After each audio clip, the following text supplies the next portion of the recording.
What's going on, you guys? It's the Ashen Chevalier back with another video for you today. Fair warning, this video will contain heavy spoilers to Trails of Cold Steel's third chapter. If you've not yet checked out the previous videos in the series, check out the card for a link to the playlist. We've got loads to get through in one of my favourite areas of this game, so let's dive into the pits of Gehenna.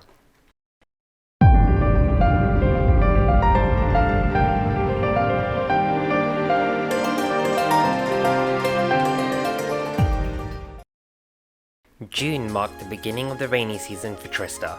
The day starts with Instructor Sara reminding Class 7 that their midterms are coming up and that the class averages will be posted up on the board for everyone to see. Of course, she won't be much help there since she isn't into the whole book smarts thing, you know. Once the instructor leaves them, the class gathers to discuss the upcoming midterms and talk about helping each other with the subjects that they are best at. Emma offers to study with Fee, who agrees, and Alisa wants to jump in as well to go over some stuff. Emma wonders if Laura would like to join as well, but she turns this offer down and leaves the classroom.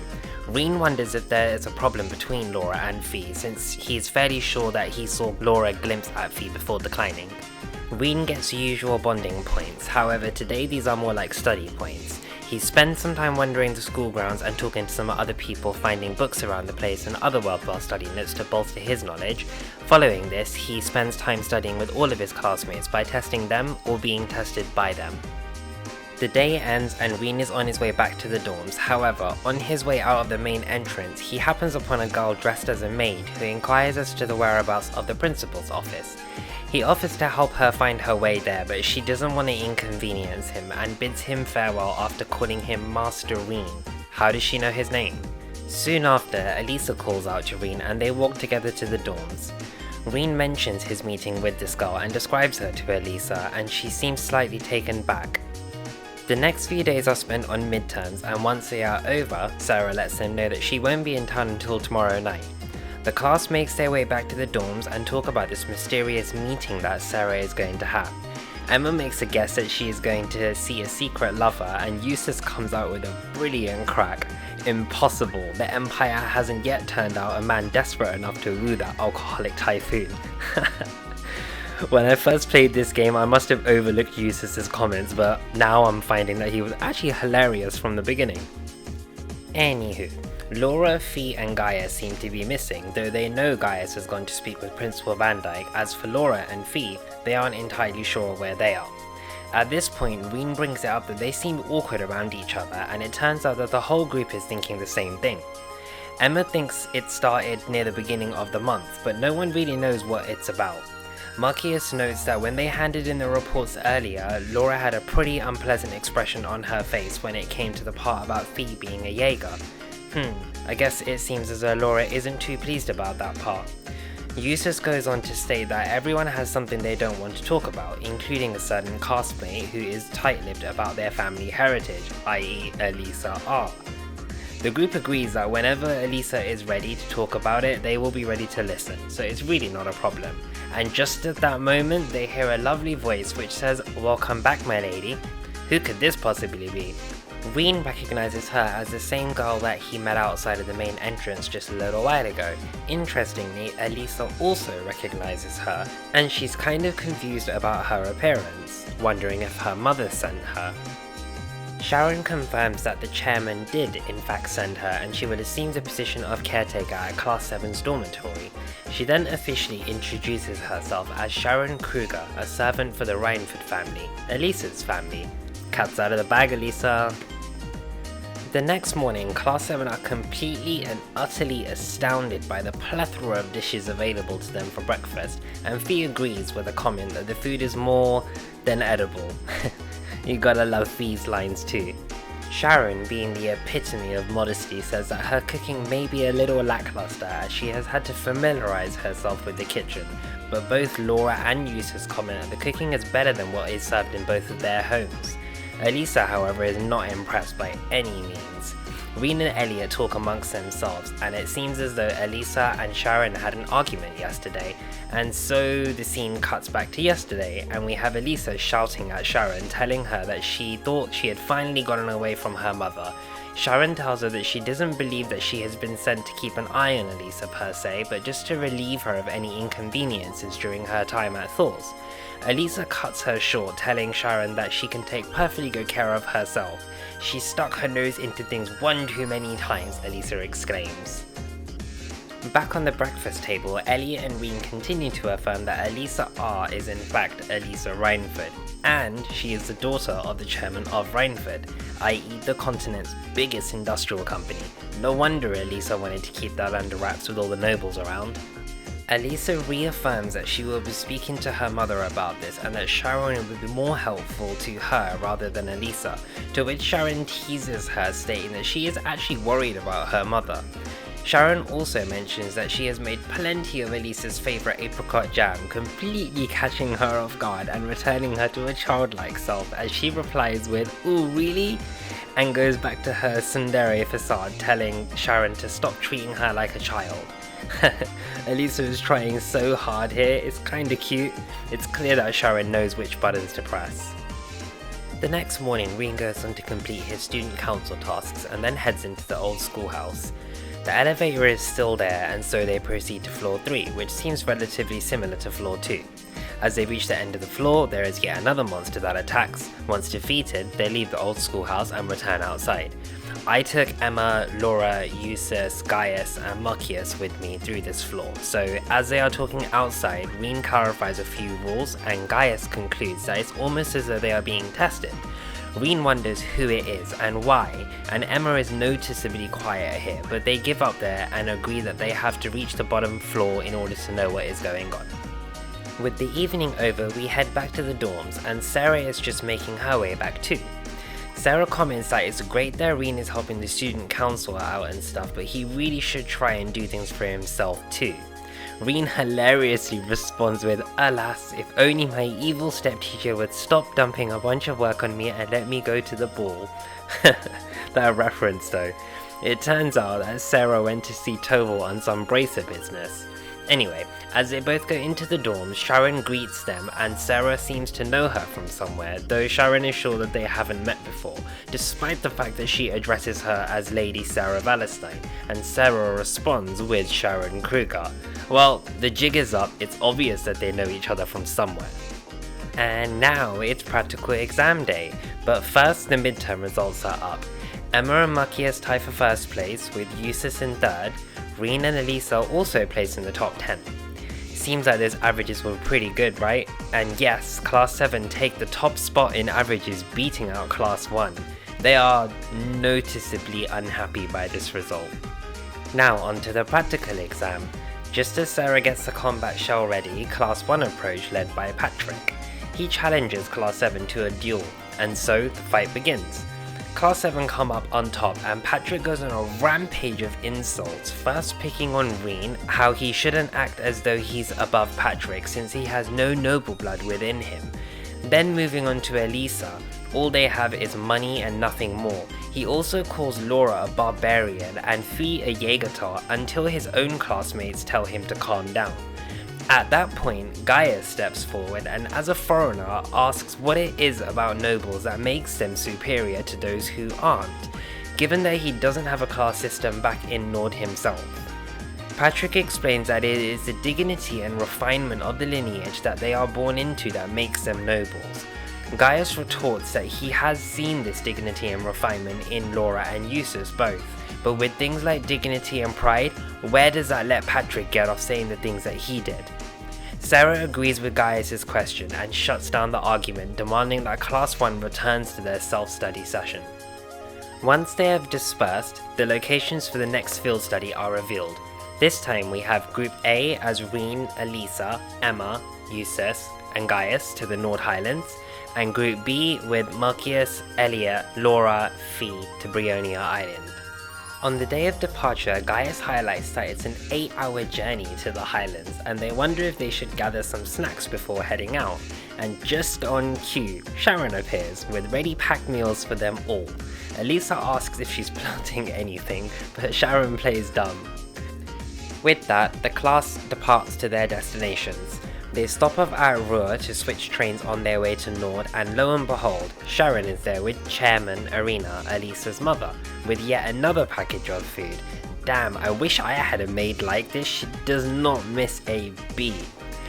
Anyway, It turns out that Irina is also a member of the board of directors at Thor's. A few more words are exchanged between Alisa and her mother, but nothing outside of demonstrating their strained relationship. They soon arrive at Zendergate and are met by Lieutenant General Zex Vander, who seems very familiar with Gauis. As they exit the gate to the other side, they are introduced to the beauty that is Nord Highlands, with an impeccable choice of music by Falcom sound team JDK. I honestly think they did an incredible job with the whole of the soundtrack, but this is definitely one of my favourite tracks. The group makes their way to the settlement, which is north of the gate, and as soon as they arrive, they are fondly greeted by Gaius' family. They have dinner together and talk a little, eventually going to sleep. The next morning, they departed to take care of their tasks, including a monster extermination, a food delivery to the Imperial Watchtower, and collecting some ingredients for a medicine, and then they returned to the settlement for lunch. Lacan, Gaius' father, gives the group the next set of field study tasks, and off they go. This time we have teaching a class of kids, finding some runaway sheep, and finding a cameraman who has gone off wandering. When they meet up with the cameraman, he introduces himself as Norton, who works for the Imperial Chronicle. He is stood outside a giant statue in the Northern Highlands. He highlights that there is actually another huge statue like this on Brionia Island, where Group B was assigned. Jusis intuitively states that it reminds him of the legend of the Great Knight, which was a tale that originated in the Dark Ages and spread throughout the Empire. When the land roils from the tide of war, a colossal knight wreathed in flame will come forth to quell the conflict, or so it goes.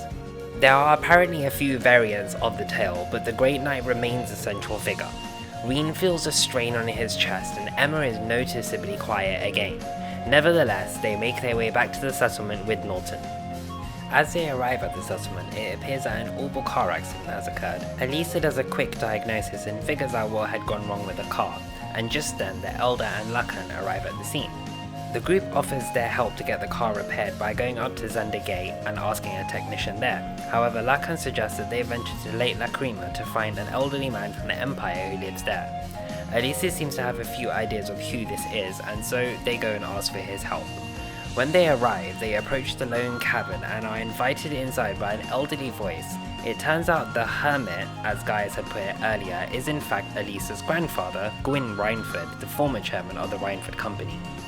After a little catch-up, Gwyn and Gaius go down to grab some tools from storage. Alisa talks briefly about her grandfather, explaining that 5 years ago he just up and left the Reinford Company. On the way back to the settlement, Gwyn rides with Rean and inquires about his relationship with Alisa.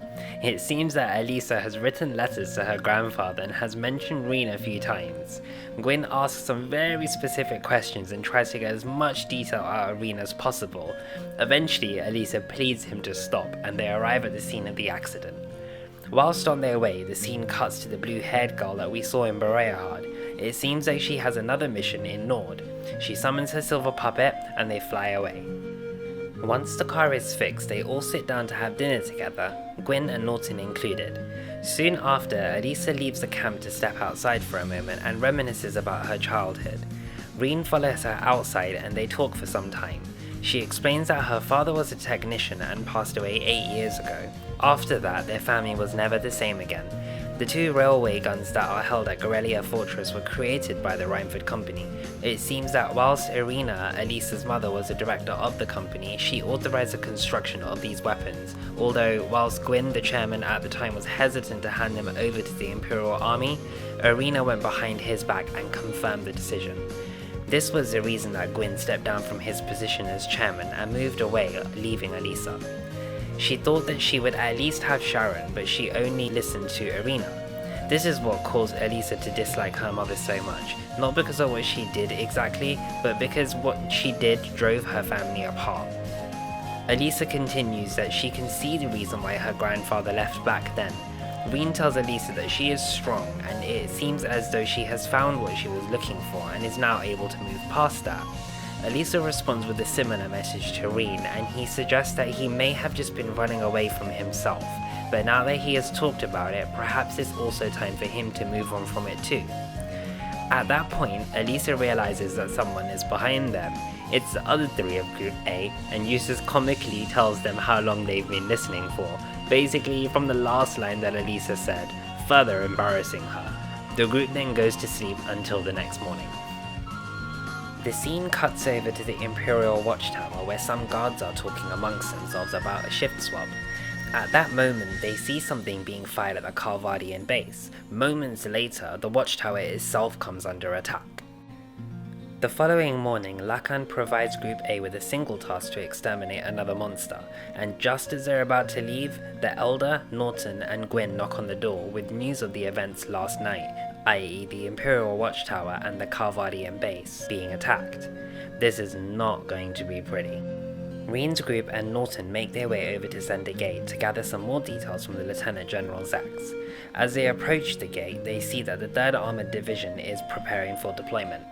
Norton goes off to take some pictures and Zex comes up behind the group telling them to complete their field study tasks and take the next train back to Trista, as they may just be hours away from armed conflict with the Calvard Republic. Of course, Class 7 does not want to shy away from this and believe that they may be able to help with the investigation. Gaius begins by asking Zex if they know who attacked first, to which he responds that it is still being investigated, but assures us that they did not attack first, nor have they retaliated. He also goes on to highlight that the Calvardian Republic base has suffered some casualties unlike Zendergate. However, in terms of facilities destroyed, the damage is about equal. Class 7 agree that this is strange and resolve to investigate themselves in order to assist. General Zex agrees to give them until 12 PM and they leave immediately to investigate the Watchtower. On the way to the Watchtower, Gaius explains a little about the reason that he chose to enroll at Thor's Academy. He says that there was a travelling priest from the Septian Church who taught him about the history of the continent. Of course, he learned about the war that took place and the Orbal Revolution. Scarily enough, with the Orbal Revolution came modes of transport that essentially shrunk the world. The thing that worried Gaius was that there was no guarantee that his homeland, which is so far removed from the centre of the empire, would remain at peace forever. The group are strengthened in their resolve to help Gaius investigate this matter and speed off to the Watchtower. As they arrive, they begin speaking with the soldiers, one of which is watching the Calvard base, and it does most certainly seem to have been hit pretty hard as well. The soldier on watch seems to think that it was Calvard that initiated both attacks, however Class 7 still isn't sure. Speaking to the soldier who was on guard at the time of the bombings, it seems this line of reasoning is up in the air because he doesn't believe that it was Calvard, considering he saw the smoke pouring out from the Calvard base himself. He also confirms that it happened around 3 AM. Alisa notices a mortar shell on the ground that was manufactured by the Reinford company. They realize that they need more information, specifically the location of where the mortars were fired from. Emma offers to help with calculating this, provided Alisa can offer details about the shell that was used, and Gaius can talk to the winds of the Highlands. She concludes that the location would be south of the Watchtower, so they head to this area and find a plateau with a rope ladder tied up, which they unfortunately can't reach. Emma suggests that Alisa tries to shoot it down with her bow, and so she does. Whilst Alisa shoots, Emma's hands glow, and so does the arrow from Alisa's bow. Nevertheless, the ladder drops down and they are able to access the plateau. They find several mortars set up here, and they are all Reinford models, and they've been used recently too. They decide to report back to Zex about their findings. However, just as they hop down from the plateau, they notice the same silver object from Boreahard flying around the skies, and thus they give chase. The object and the person being carried arrive at the stone circle, and so does Class 7. They ask her who she is and what she is doing here, as they don't want to accuse an innocent of this crime, but she pretty much ignores what they said and decides to test them, and just before introduces herself as Millium Orion and her silver object as Eragetlum, but let me for sure. After the fight, she asks if they'd help her investigate a small armed group who is responsible for both attacks. Millium also mentions that there are a bunch more mortars around the Republican base and that it must have been the same group that set them both up. She then tells Class 7 that the suspected culprits are hiding away in the Northern Highlands, and so they all travel back to the settlement and use the telephone to contact Zex and inform him of their investigation thus far. It's also worth noting that for some unknown reason, Millium is carrying an Arcus and is able to form links with the rest of Class 7 too. Millium lets Class 7 know that there is an ancient quarry in the back of the Northern Highlands, and she suspects this is where the culprits are hiding out. On their way, they tackle the monster extermination request, which is a golem-like creature. Emma highlights that it reminds her of the creature that they fought back in the old schoolhouse, and Gaius is stunned at its appearance. What would a creature like this be doing around the Nord Highlands, and just what made it appear exactly? As the group approaches the quarry, there is a stone door blocking their entrance. Millium and Lammy make quick work of this door, and in they go. Rean comments that this place was built during the Neolithic era more than 1,000 years ago, and Gaius and Emma can sense a strange power within. Monsters are usually weak or resistant to any of the 4 elements: earth, fire, water, and wind.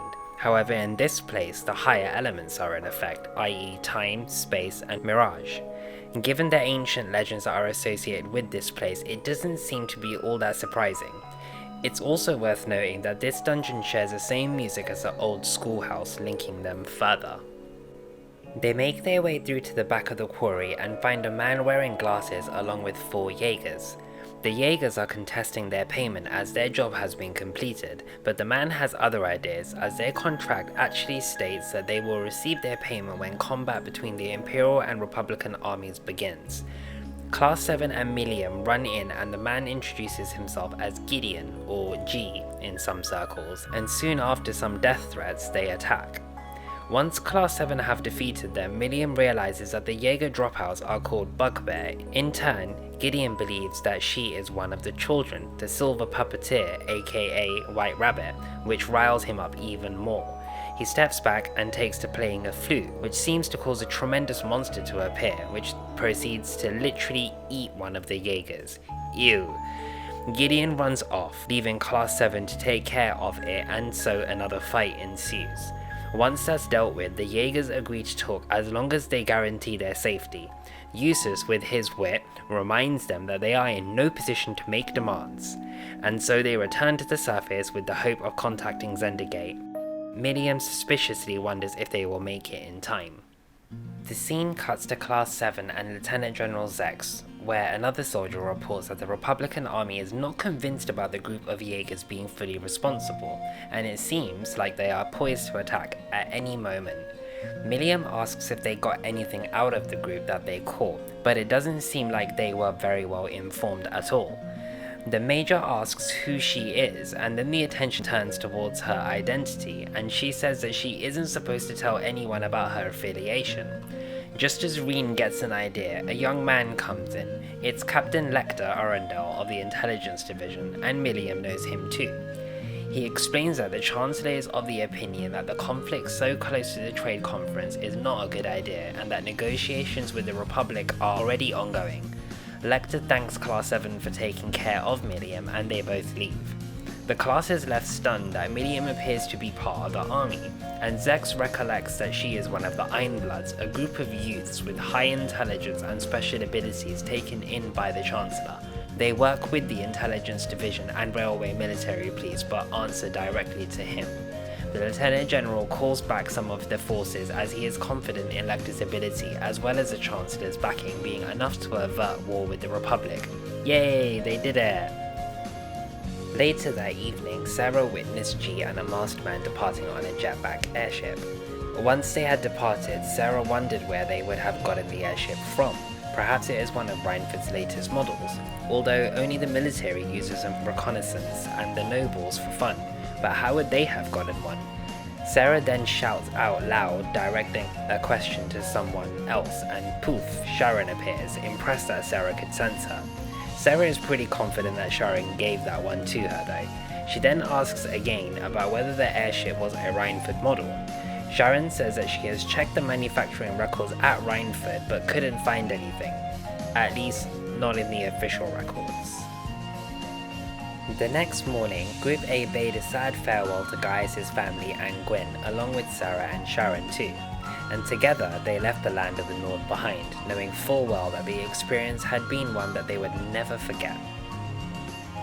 Ah, the Nord Highlands. I honestly really loved this area. The music was wonderfully pleasant and the open expanse was really enjoyable to explore, but alas, all good things have to come to an end. Is it just me, or does each chapter get longer and longer?